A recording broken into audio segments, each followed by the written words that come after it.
यस्य नास्ति दरिद्रता शुभं कुरु त्वं कल्याणम् आरोग्यं धनसम्पदः शुभं कुरु त्वं कल्याणम् आरोग्यं धनसम्पदः शत्रुबुद्धिविनाशाय दीपज्योतिर्नमोऽस्तुते दीपज्योतिर्नमोऽस्तुते शुभं कुरु त्वं कल्याणम् आरोग्यं धनसम्पदः शुभं कुरु त्वं कल्याणम् आरोग्यं धनसम्पदः.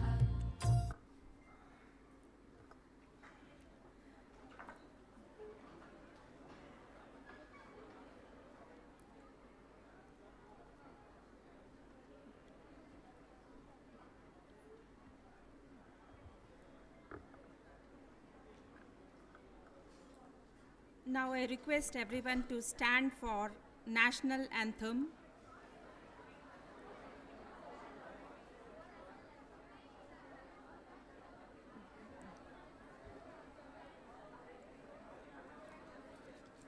जन गण मन अधिनायक जय हे भारत भाग्य विधाता पंजाब सिंध गुजरात मराठा द्राविड उत्कल बंगा विंध्य हिमाचल यमुना गंगा उच्चल जलधि तरंगा तव शुभ नामे जागे तव शुभ आशीष मागे गाहे तव जय गाथा जन गण मंगलदायक जय हे भारत भाग्य विधाता जय हे जय हे जय हे जय जय जय जय हे.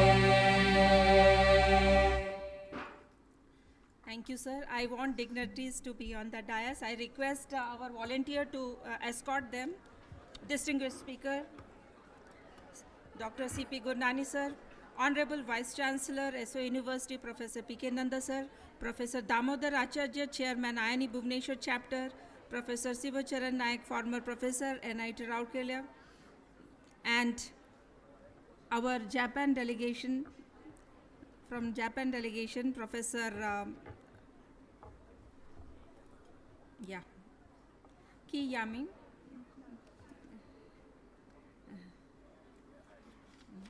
On the stage, please. Now I request our volunteers to welcome them with the bouquet.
I request Damodar Acharya sir to felicitate the distinguished speaker.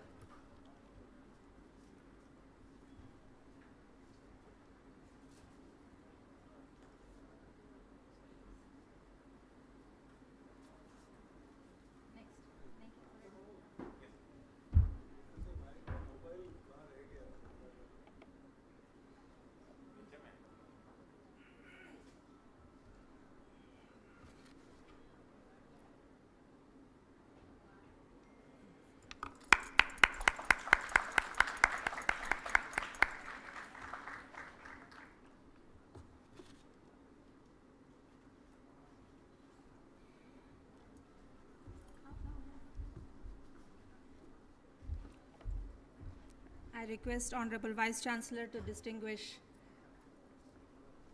Professor Sivacharan Naik, sir.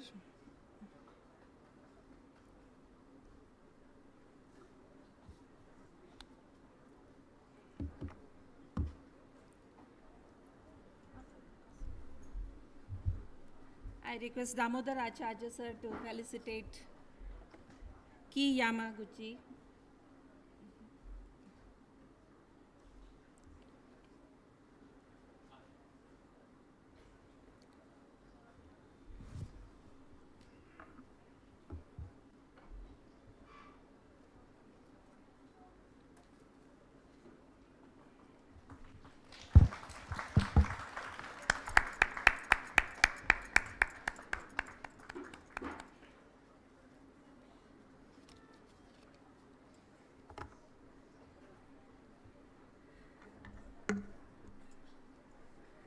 I request Honorable Vice Chancellor Professor P.K. Nanda, sir, to address the gathering as a welcome.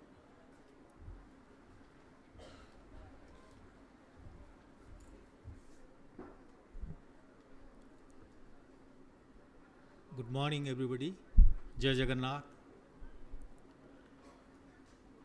Esteemed Speaker, Dr. C.P. Gurnani, Honorable Chairman of the BHubaneswar chapter and the Chairman of our Advisory Board Committee of our University, Professor Damodar Acharya, Professor Sivacharan Naik, who is former Professor of NIT Rourkela, also teacher of Dr. C.P. Gurnani. Then from Japan we have distinguished guest Professor Yamamuchi,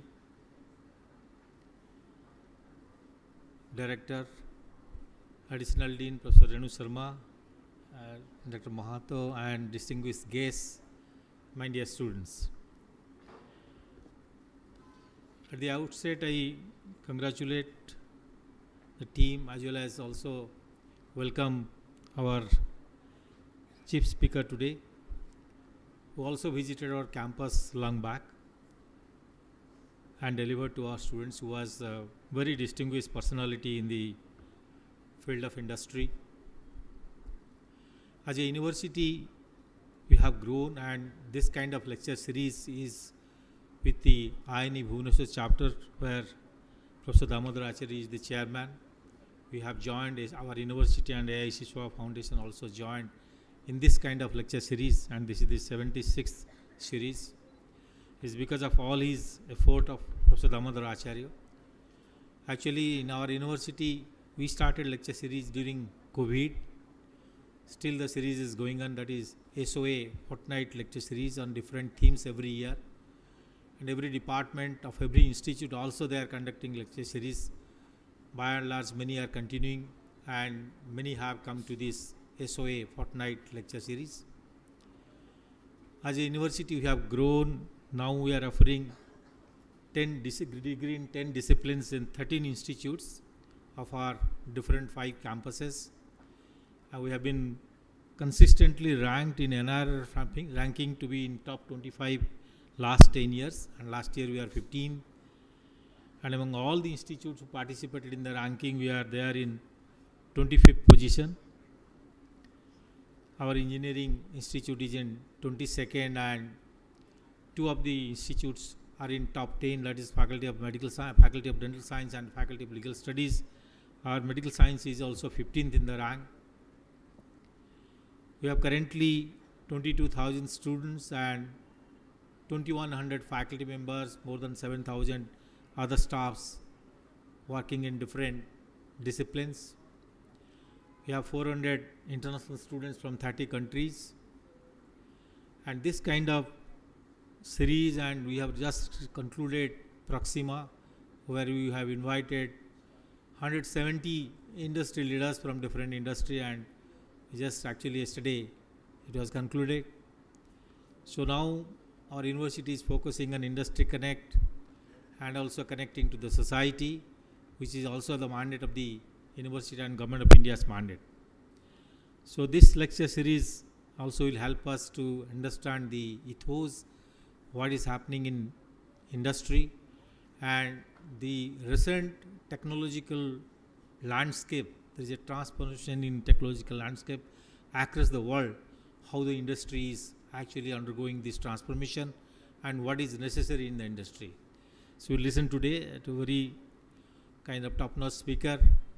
I think he has a lot of experience and everything. I think Professor S.C. Nayak will introduce him because he is a student. So it's my pleasure to invite Professor Nayak, with whom I was there also at NIT and bid farewell there itself to sir, and today he is with me, and also the chief speaker who happens to be from NIT. So welcome, sir. Thank you. Thank you, Jai Jagannath.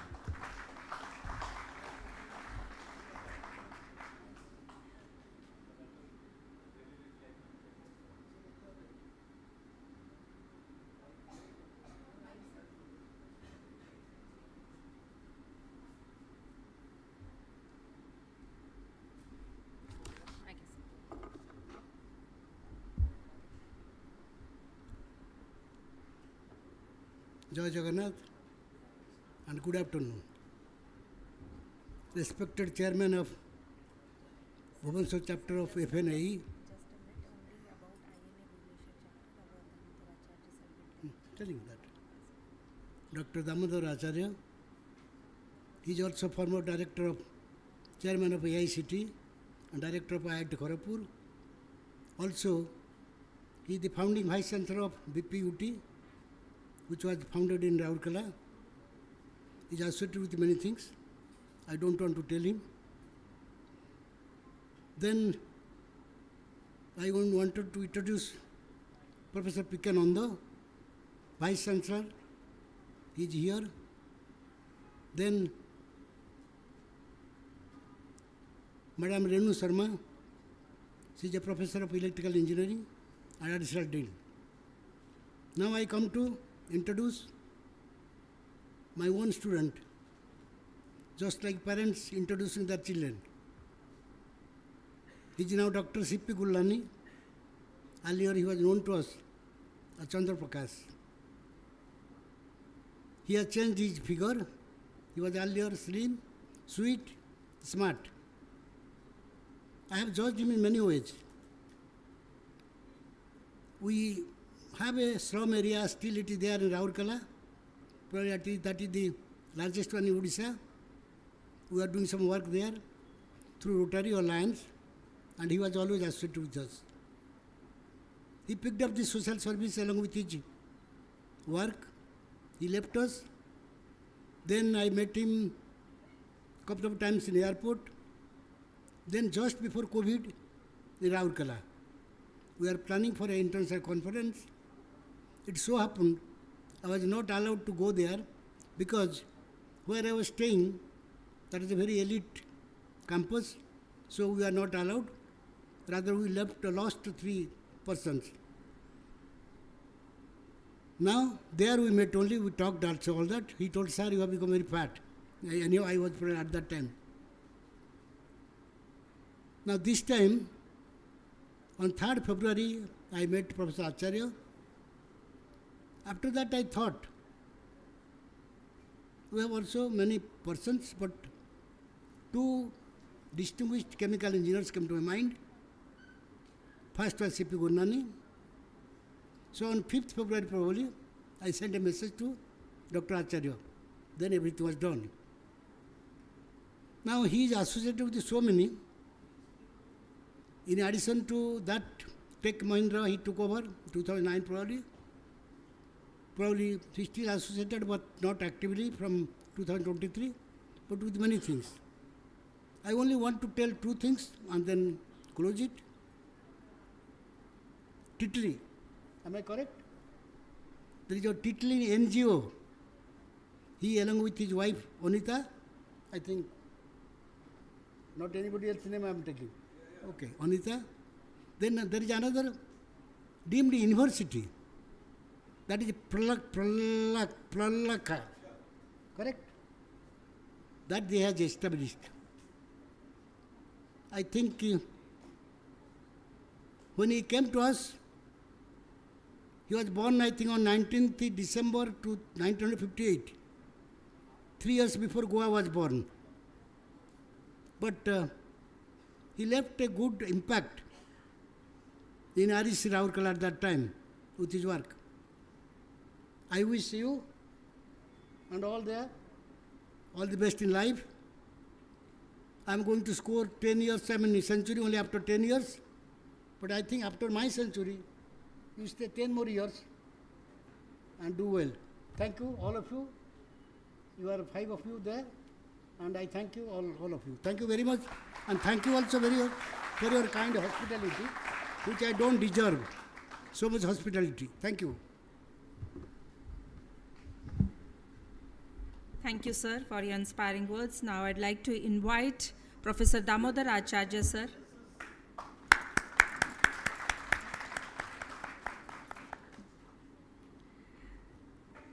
Chairman, International Advisory Board and Chairman, AIC Bhubaneswar Chapter. Please, sir. He will be briefing us about AIC Bhubaneswar Chapter.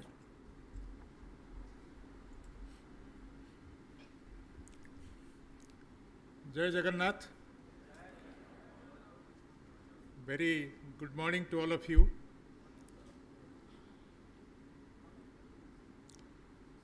My Guru, Professor Sivacharan Nayak, who Honorable Vice Chancellor, Professor P.K. Nanda,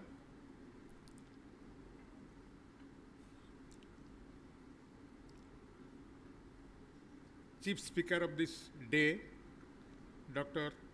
Chandraprakash Gurnani, my friend from Japan, I am forgetting his name. Then of course we have in the audience my own student, Mr. Devendra Mahanto. He is also from Tokyo, Japan. Then of course we have Madam Renu Sharma. Very hearty welcome to all of you. I am happy to say so. On behalf of AIC Bhubaneswar chapter, we have been organizing large number of distinguished lectures along with the Association of Siksha Anusandhan University, which has been hosting all these lectures. Then IIT Bhubaneswar, IMMT Bhubaneswar, Niger Bhubaneswar, ICT IOC campus in Bhubaneswar, and IEEE Bhubaneswar chapter, Bhubaneswar section, for so many. So far actually we have completed 75 such lectures, and this is the 76th one, and we have all the prominent people from India as well as abroad in the field of academics, research, to give this distinguished lecture, for which actually our Bhubaneswar, IEEE Bhubaneswar chapter really deserve to be one of the most vibrant and active chapter. We also hosted here in this place itself the INA National Convention, and we have been entrusted that this year we will be hosting here National Technology Day on 11th and 12th of May. You may be knowing that is the 11th of May, actually this Pokhran blast actually took place, and we celebrate National Technology Day to commemorate that, event, which has given definitely a bright place so far as actually technology is concerned to this whole country. Now, I am really very, very happy that Dr. C.P. Gurnani, you may or may not be knowing, not only actually he is in the corporate sector, he is also connected with number of universities and educational institutions, and my own university also gave him that is the Sambalpur University from which I graduated, gave him the honorary doctorate degree. So he is, and of course Professor Sivacharan Naik has already introduced to him. I do not want to say take any other, any more time. I will now request Mr. Dr. Chandraprakash Gurnani to please make his presentation.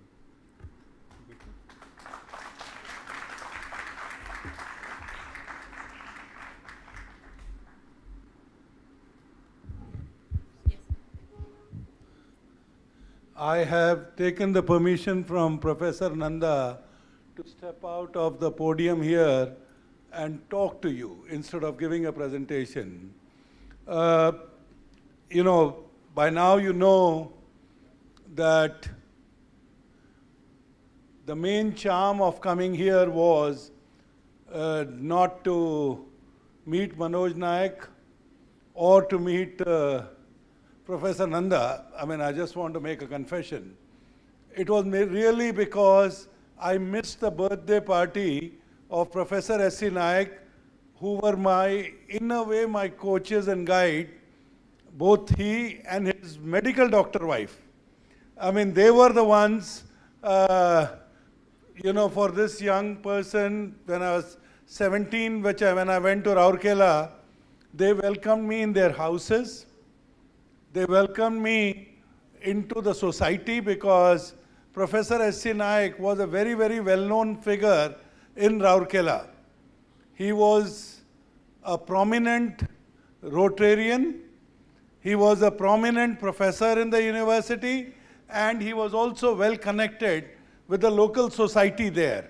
So since I had missed the 90th birthday celebrations on 3rd February, I can only say that I promise that I will come for 95th, 96th, 97th and the 100th birthday. So let's again give him a... Yeah. All right, 110. So, and again, it is coincidental that on this podium, I don't know about Dr. Renu Sharma, but Professor Acharya can say proudly, I am from NIT Rourkela. Of course, Professor S.T. Naik, we all know, built NIT Rourkela. And then we have, Mahanta. He is again, and he has kept in touch. The best part is, and for you, all of you students, is that Mahanta would be about 7-8 years junior to me, or maybe 15 years junior. When did you graduate? 98? 90? 93, so 12 years junior. I graduated in 81. But he still makes a point when he is coming to Gurgaon, and if he is not meeting the President of India, he comes and meets me. The reason I keep joking about President of India is because he told me that the President of India is from his hometown. So anyway, thank you, Mahanta, and thank you everybody for keeping NIT Rourkela flag flying in Tokyo, Japan also. So I think, when you are all today sitting here, I will only remind you, during my induction ceremony, that means when I joined the college in 76, somebody jokingly came and told us that number one, don't assume that just because you are in REC Rourkela, or at that time it was called REC Rourkela or NIT Rourkela, that the world will come to you. You still have to go to the world. You still have to make your mark. The only two things that will happen is, number one, because you are a graduate of NIT Rourkela, I am talking to you about 76. I am taking you back in time. And the only two things that will happen to you is, number one is you will get a good father-in-law. The second thing that will happen to you is That time it was a 5-year course. He said you will start feeling when you get into the class, you will feel as if you are the chief engineer. By the time you graduate, you would be happy to get a job of an assistant engineer. So the point is very simple, that the reality will dawn on you as you graduate. And that is a time, while India has changed between that year of 76 to 81 to now in 2026, we all are seeing a seismic shift that is happening around us. Please remember, the seismic shift which is called AI, and that's what when Professor Naik wanted me to speak about future, I said, sir, we have to talk about the past a little bit. The past is, many of you remember or may not remember, but India, there was a gradual shift from cycle to, that time we had a Luna, then Luna became a scooter in our lives, scooter then became a, probably a motorcycle, and a motorcycle then started becoming a Maruti Suzuki or a Fiat car for those who could afford it. And today, most of the young engineers who work with me, they in the first or second year actually buy a car. And the reason is very simple. It is not only because they can afford it, but also because the world around has become where even a word like air conditioner, I mean, we all sit in this room thinking about an air conditioner.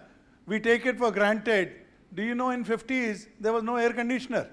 Even in Americas, the cars were not air conditioned. So when you look back, you also realize that there was a change. There is a technological shift that has been happening.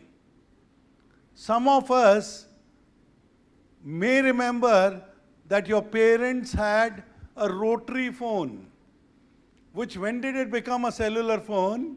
When did your phone become a smartphone, which is actually more powerful than a supercomputer of those days?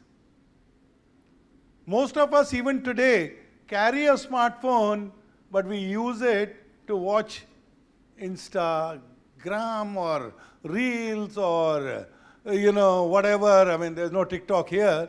But otherwise, you look at your data consumption. And I'm willing to take a bet out here. The data consumption is actually Reels. It is not because you were playing with Anthropic Cloud or where you're playing with a codex of, ChatGPT, or you were, challenging a Gemini. And that is where some of us are going wrong. That is an easy life. Watching Reels is not what will make us future ready. Similarly, go back. In your own life, you have seen the only equipment which probably requires no maintenance is a TV. I mean, you switch on a TV, it is working, and as long as it has got a life, it is working. Now, why is it that every other equipment requires some kind of an intervention? I mean, in the old times when, sir, if you remember, for Bajaj scooter, there used to be this, famous joke that you shut it and you start it, I mean, it is probably will work. Or you tilt it and it will work. My point is, quality, reliability is an area where many of us can start contributing to make it as good as a TV. And that's where the word now innovation comes in. Where would you like to innovate? Where do you think you will get your next job? If the stories of Elon Musk are to be believed, then the Elon Musk said by 2030 there will be no jobs left. Now, whether it is true or it is dramatic effect, go back into the history of IT industry. It is not that automation has not happened in the past. It is not that I agree with Elon Musk. But the reality is somebody has taken a stand. There is this report from one of the research houses in New York, which is saying 50% of the jobs will be lost. Now, whether you guys agree or not, but it has to become a wake-up call. It doesn't matter. I do notice there are people from the, the medical fraternity here. I do notice there are people from the hospitality industry here. I do notice there are people from the engineering faculties here. Ultimately, all of us have to realize that AI growth is now exponential. And AI growth is an exponential. AI is not here to solve a technology. AI is here as a tool in your hands. The more you can relate to it as a use case for the industry, you are future ready. So when I see the white coats here, I start asking this question that how do I make the care industry more efficient by using the AI tool? How do I start requesting hospitals to start becoming, friendly to their patients? How do I tell a hospital that a patient is your customer? Why can't I do this? And it is in this city. During COVID, the commissioner of BMC that time was a very renowned IAS officer called Sanjay Singh. And I went to meet Sanjay Singh. I have such a huge respect for Mr. Sanjay Singh that I always go and meet him. He said the innovation that he did was that old people above 60, he would book a taxi for them, he means his administration, and people will be brought to the hospital for administering the COVID vaccine. Now think about it. To me, if a hospital, and he was very successful, it came in the newspapers, he was complimented almost all over India. That experiment of treating his customer is a person with whom he has to look after them. Think about it. He combined hospitality industry into hospital. He combined personal care into a vaccination program. Now that is where I call creating use cases or building innovation. Now think about it. How many of us have tried to go to a hospital, or if you are probably your parents or grandparents, checking out of a hospital in India is a 6-hour process. Have you ever seen it? And I had the same experience because I took my father-in-law to the hospital and I happened to know the owner of that hospital. I went to that owner and I said, listen, you and I both stay in a hotel. Do you know that they prepare the bill at 12 o'clock in the night, every night, because they do the processing of the batch? So when you get up in the morning, your record is updated till 12 night. Number two, when I looked at the process says the medicine consumed, how many of this will be returned? Number two, doctor has to write some discharge summary. Number third, something. And I said, why can't you put AI for all of this? I mean, why do you need to write a discharge summary? You went and saw him here last night. Your junior doctor saw the patient in the morning. Why does at 11 o'clock, you don't even come and visit. But till you sign a discharge summary, nothing moves. It's your nursing department which is telling you whether the medicine is consumed or not. It is your dispensary which is saying, yes, I've received the goods back. But all this of 6 hours of somebody packing his bags and waiting. Why am I narrating this as a story? That every day in your life, in innovation, like somebody created a cellular phone in your life, somebody created a gaming application in your life, somebody created an Alexa in your life, and somebody which has now created a driverless car. Even today when you go to San Francisco, you can actually order an Uber with the driver and without the driver in San Francisco. And do you know without the driver is cheaper? So my point is that we all, whatever we can imagine in science fiction, now is being done. It is available. whether it is a mission to the moon or a mission to the Mars.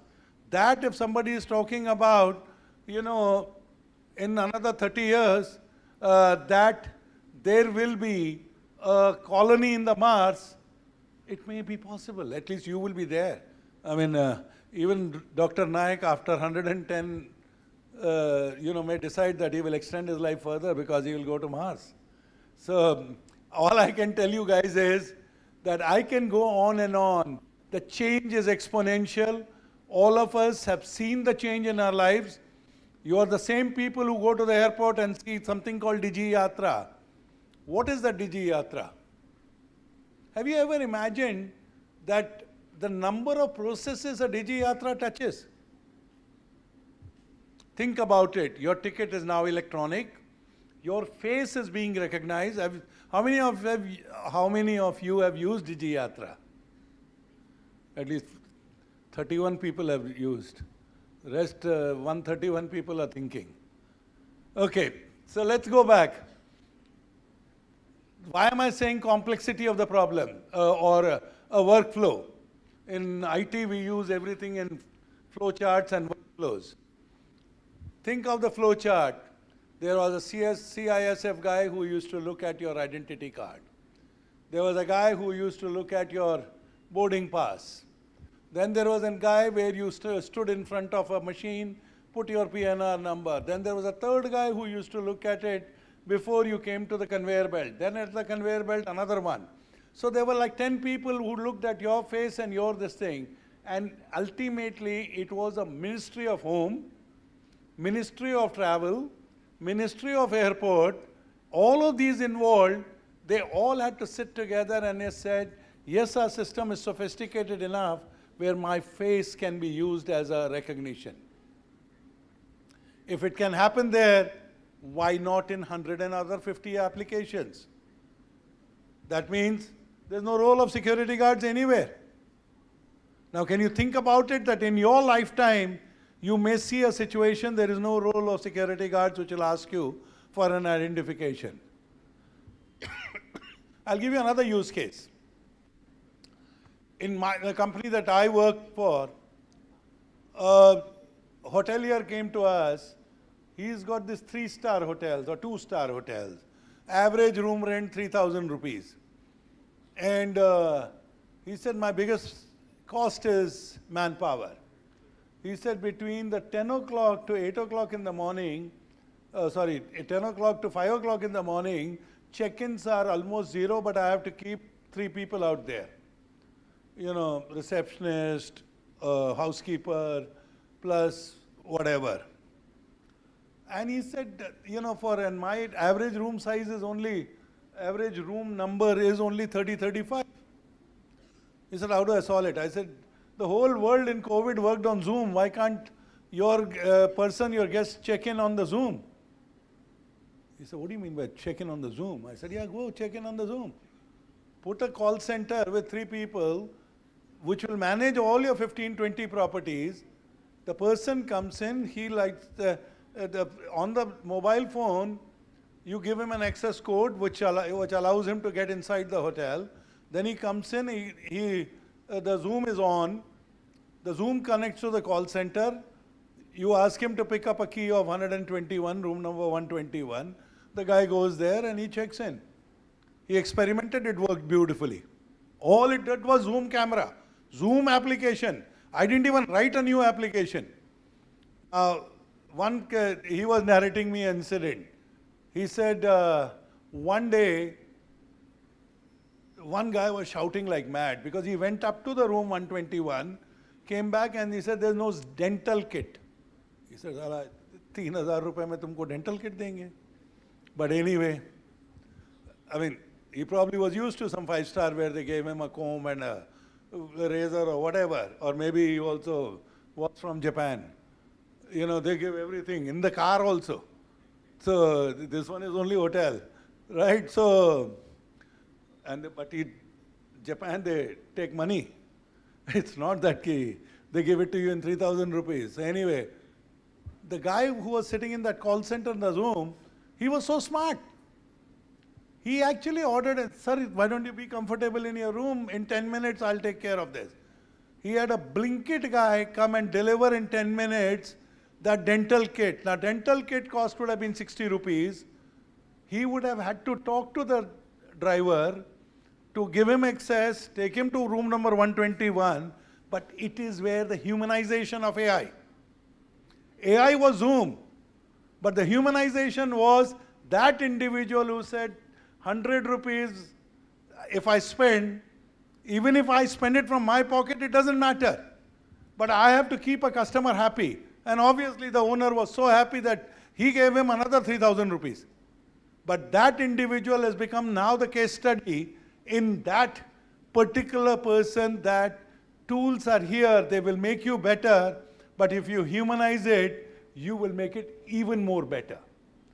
So my point again and again is, since I keep seeing the white coats, I will still again say, you as a patient is now data. You are the one, 1.4 billion people of India are data. Where you can make a score is when you start getting into life sciences, when you start getting into drug discovery, when you start getting into patient care, when you start getting into a logic of why is this doctor prescribing so many antibiotics? Because the track record is available to you, the data is now available to you. And if you can start correcting that practice, then you as a software, you as a data can become a lot more hyper-personalized care. And when you see now longevity conversations, you will start seeing the role of data into this. And that is where I think most of us have to learn. If we were to make a difference, it doesn't matter which science you belong to. It doesn't matter which stream are you studying today. If you know how to manage data, if you learned it to apply data, you are a winner and you will remain a winner. The world around us is changing fast and it is an opportunity. It was the same way a chemical engineer chose to become a IT engineer, and it became an opportunity because IT was on a growth path. Similarly, I request all of you, embrace data, you will be on a growth path, and I promise you, for the next 100 years, you will be the rulers, whether you are the king or a queen, it doesn't matter whether you're on the earth or the Mars, you are the winners. Thank you again, Professor Nanda, and Professor Acharya, for inviting me and allowing me to come and not only talk to you, but to touch my Guru's feet and tell him happy birthday, and I will definitely, inshallah, be here at 110 also. Thank you guys, thank you. Now the floor is open for the questions. I will invite questions from the audience. We have the audience in hybrid mode. Those who are physical, they can raise their hands. The young girl up there. Mike, the dear.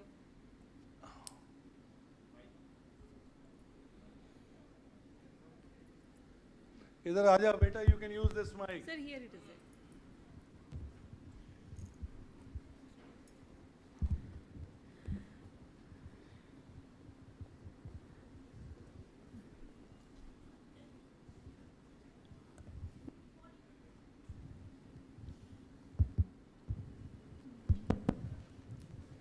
Good afternoon, sir. My name is Sonali Das, and I am from Agriculture University. I am a final year agriculture student. So I have one doubt that, as you mentioned, in San Francisco, we can drive without driver and with driver, and you mentioned that without driver it is cheaper. So I have a question that if it is a without driver it is cheaper, then it shows that AI is slowly taking the jobs of the people, and it's increased the crime and robbery in the society. Then how can it is a modern and technologies India? I think it's a very good question. So, I will put it into three parts. That you are willing to acknowledge that some parts of the work would be taken over by automation. right? In India, it may come lesser, much lesser. It is the same way. Like a US is waiting for three things. Number one, a robot to come and clean their house.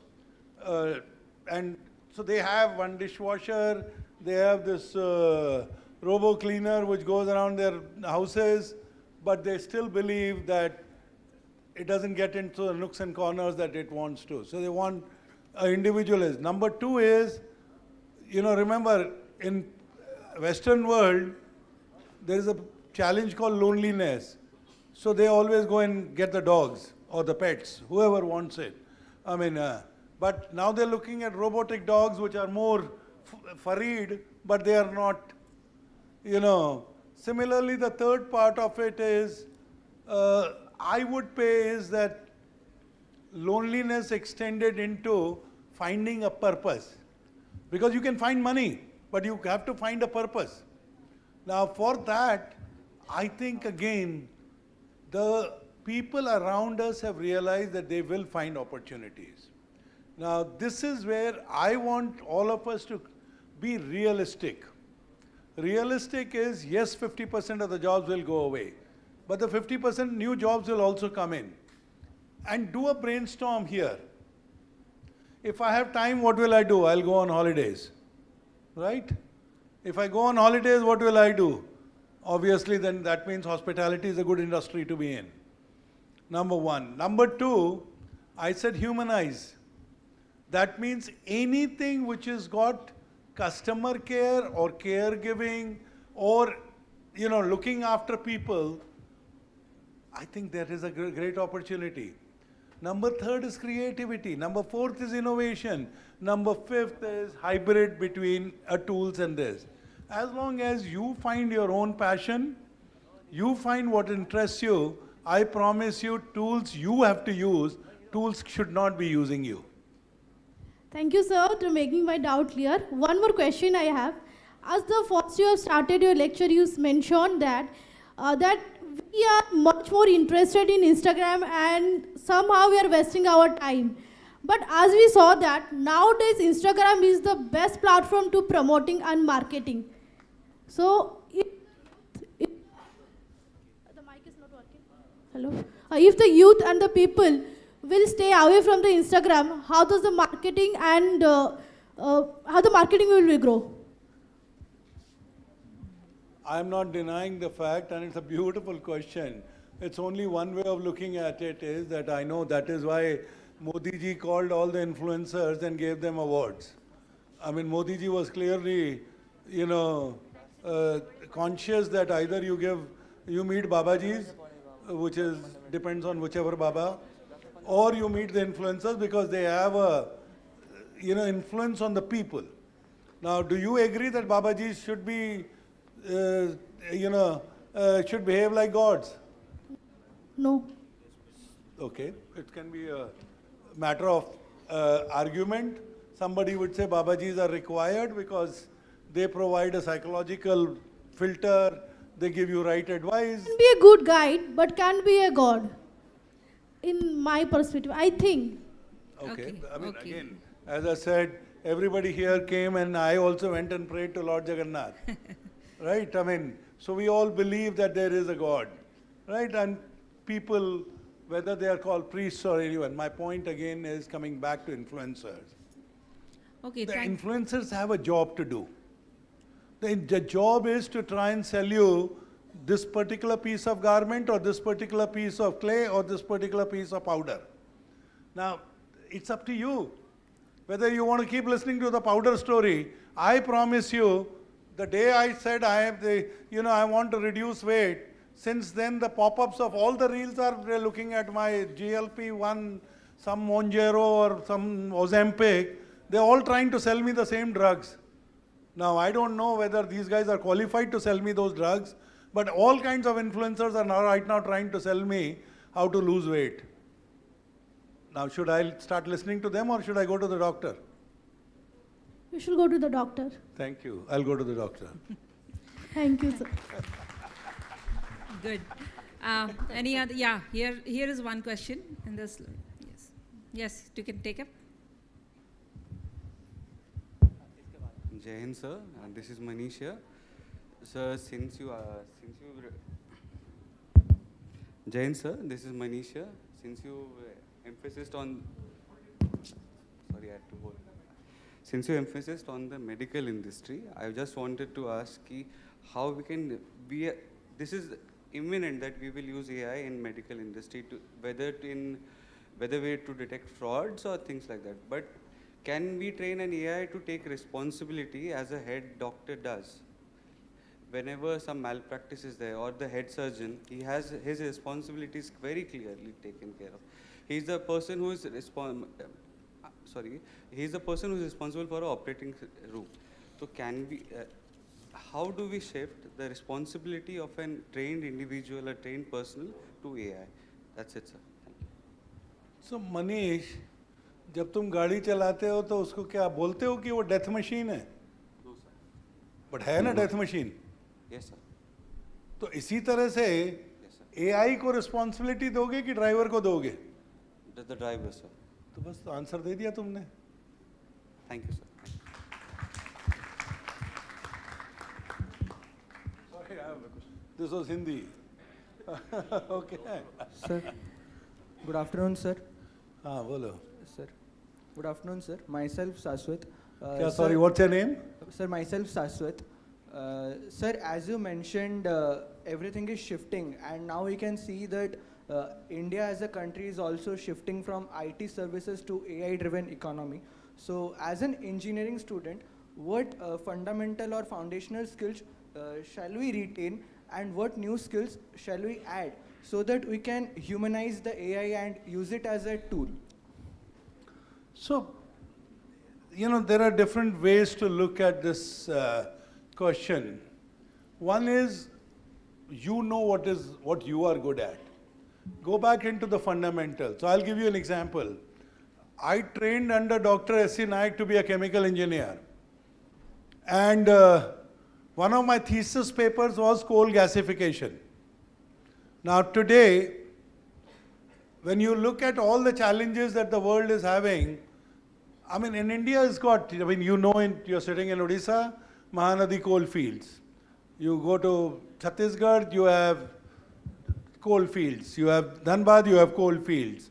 Now the point is, if coal gasification is equal to syngas is equivalent of natural gas, why is India not spending more energy, time to convert that coal into what is called DME, which is equivalent to the gas? Now, similarly, we all sitting here know solar power is more powerful than any other power. I mean, the moment you open this up, you don't need these bulbs and tube lights, no?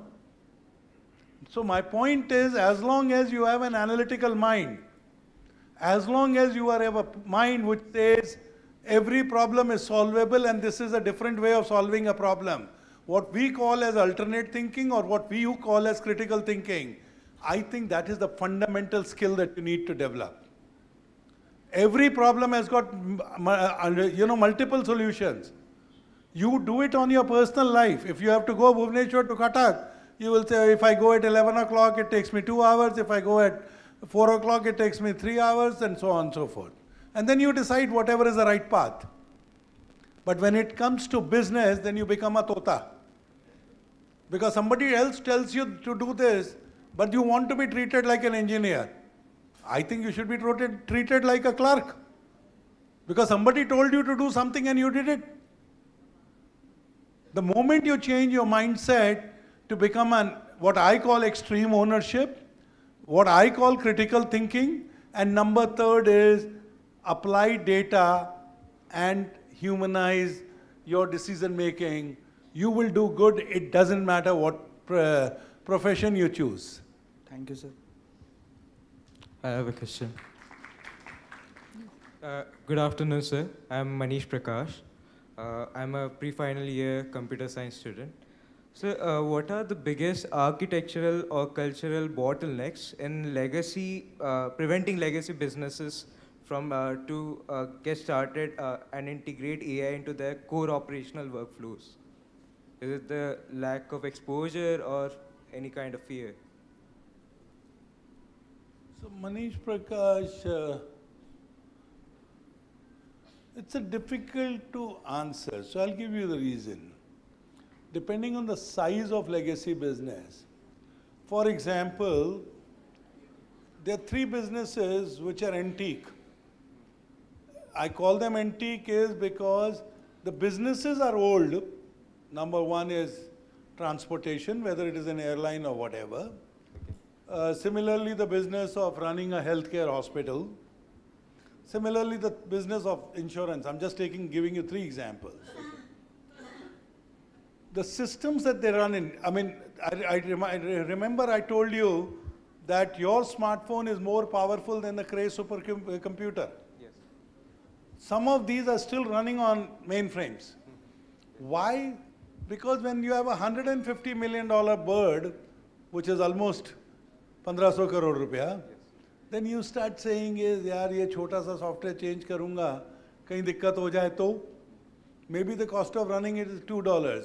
But then you say, yaar, my average cost of a ticket is 10,000 rupees. So why would I, for 200 rupees, $2 is 200 rupees, no? 200 rupees, do a system change which will be 10,000. So that's why it's a complex problem, what you just mentioned. Yes. Sometimes it is afraid of taking a decision. Number 2, I think it is the people mindset also. Where it is family businesses, particularly I grew up in Rajasthan, so there is a patriarch of the family. You know, whether he contributes to the business or not, he is smart. He controls the purse. Well, 70 ka ho, 80 ka ho, doesn't matter. वो जो 60-year-old उसका son को भी पैसा लेना है तो उसी के पास जाना पड़ेगा. So my point is that he will say, why change? The third part is governance. Any businesses or any IT is about building trust. The system building trust, some people will jump in immediately and improvise as they go along. They are called early adopters in my business. Or some people will get in after 5 years. But the point is, so go back in your lifetime, Punch, when did the word data center start coming in? When did the word cloud come in? When did the word AI come in? All of these are 50-year-old words. Yes. But the reality is it's only getting into exponential adoption now is because the grandfather has started using ChatGPT. It has started coming in because your 2-year-old cousin's son is now talking to Alexa. So I think that adoption curve will happen, but like any other technology, give it 5 to 7 years. Early adopters will adopt now, but you as a person who is graduating next year, I think you need to find early adopters because then your learning curve will be more relevant and faster. Thank you, sir.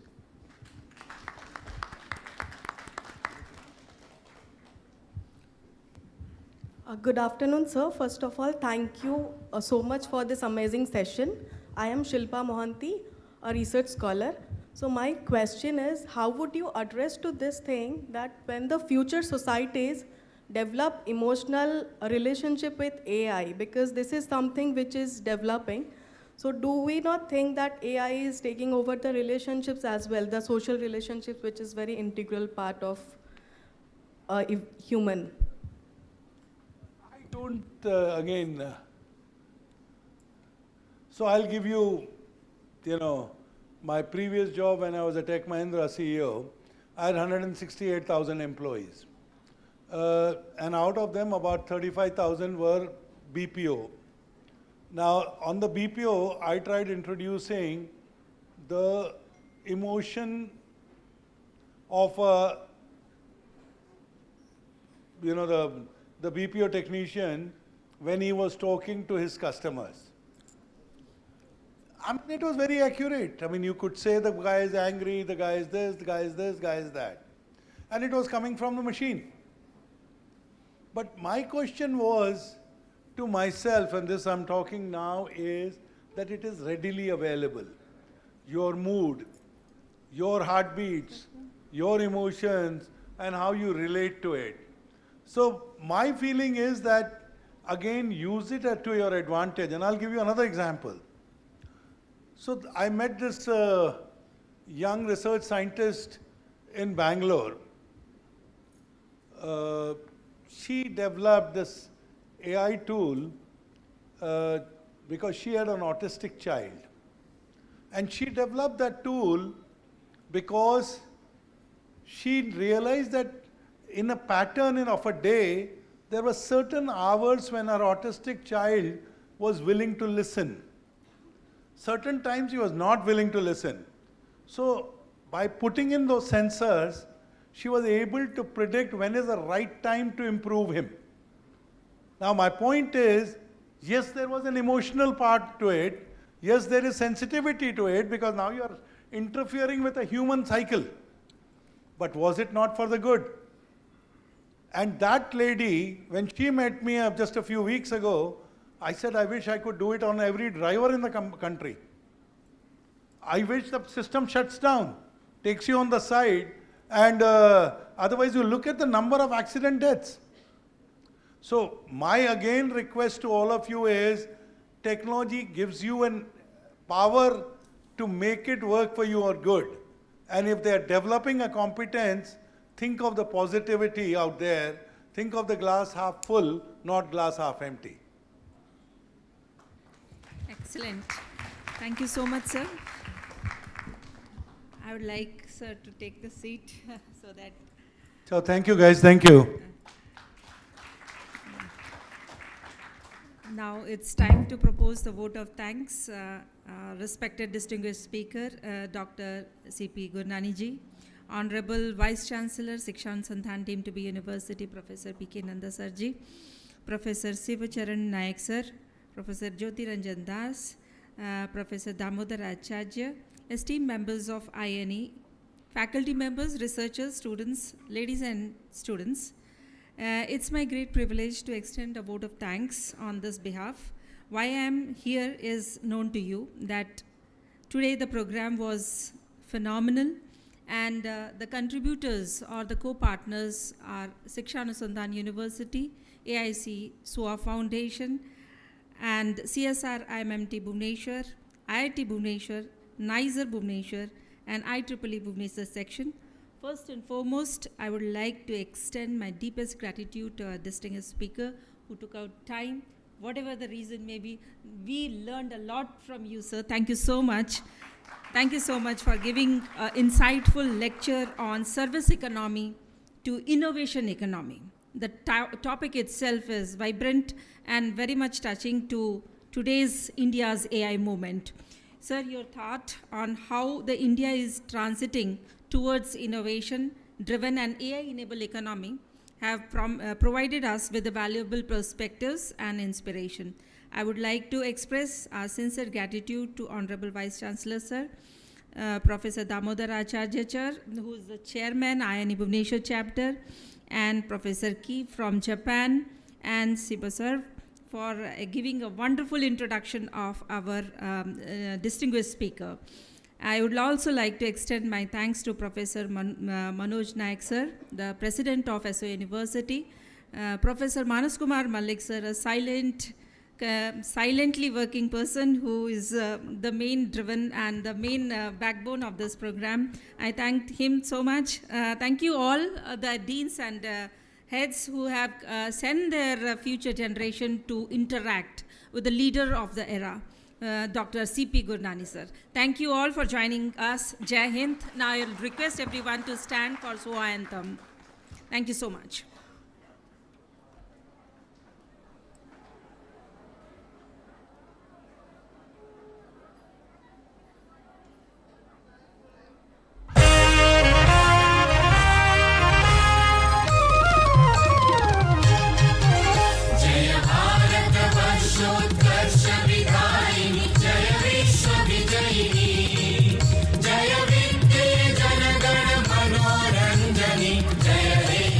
जय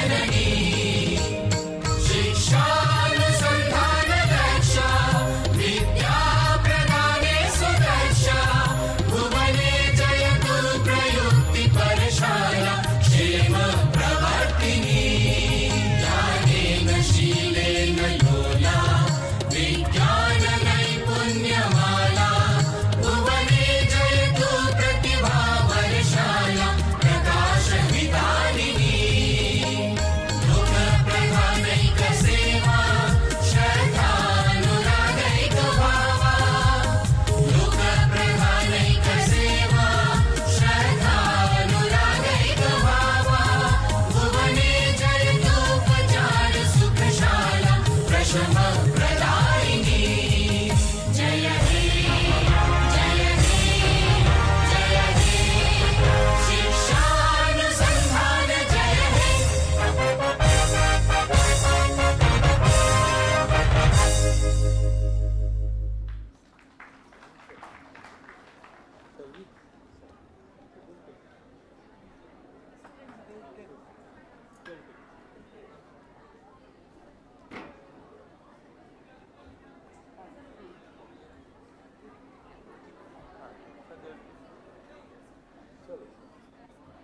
All right, sir. I mean,